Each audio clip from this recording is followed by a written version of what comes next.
Almost 1 out of every 4 children reports being bullied during the school year. October is National Bullying Prevention Month, and the goal is how to reduce this bad behavior.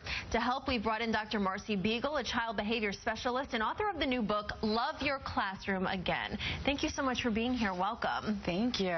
So it seems like these days bullying is worse than ever. Is it in actuality? Yes, it is. There's been an increase in challenging behavior across the board with children, and bullying is just one of the ways it's increased. Why is that?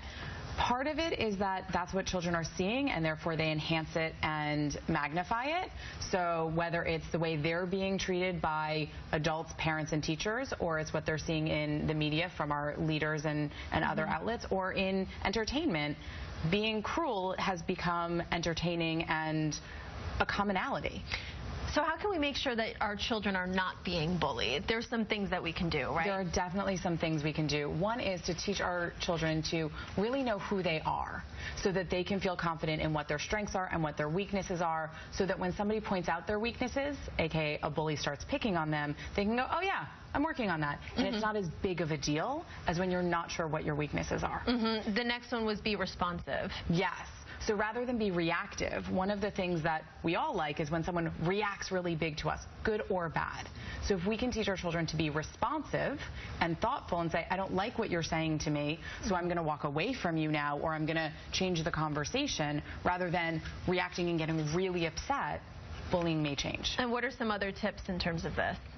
So there's also, you have to teach your children to be self-confident, so they can consider that even though someone's telling them something about themselves that may not be true, that it may not be true. And to consider that, to think for themselves, and confidence really helps with them. And then choose honey, which is what? So I'm a big fan of the phrase, you catch more bees with honey than with vinegar. And so we need to teach our children to choose honey, to choose the good things in life rather than the vinegar, the hard, the souring. Flip side, how do we make sure that your child is not the bully himself? Absolutely. There are some great ways to do that. One of my favorite is the rule of 3, which is coming up with 3 amazing things about somebody else, and especially someone your child doesn't like or is having conflicts with.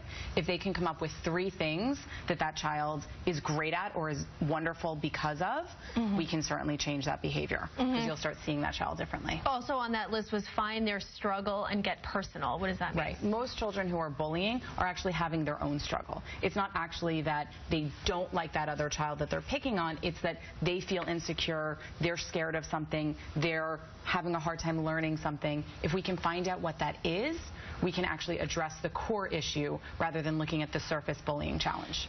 In terms of everyone on their phone these days, kids have technology at their fingertips pretty much 24/7. How does that play in, and what do parents need to be aware of when it comes to cyberbullying as well?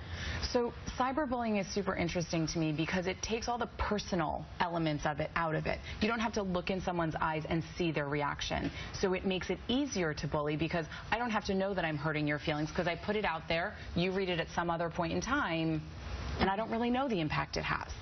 So teaching kids that it's personal, that I'm talking to you, even if it's on Facebook, even if it's on Snapchat, that... And then monitoring their screen time, you said. Absolutely. Making sure that they're using technology with intelligence and that it's being monitored rather than just giving them free rein helps them really know what to do. Really quickly, because I love your new book, Realistic Behavior Strategies for Educators. So you go through several different scenarios in here for teachers. What do teachers quickly need to keep in mind if they have bullying going on in their own classrooms? I think that they need to keep in mind that it is an entire classroom problem, not an individual child. It's a bad behavior, not a bad kid. All right. Well, Dr. Marcie, thank you so much for being here. We so appreciate it. Thank you so much. It's been wonderful. And for more information, you can go to our website, cbsnewyork.com.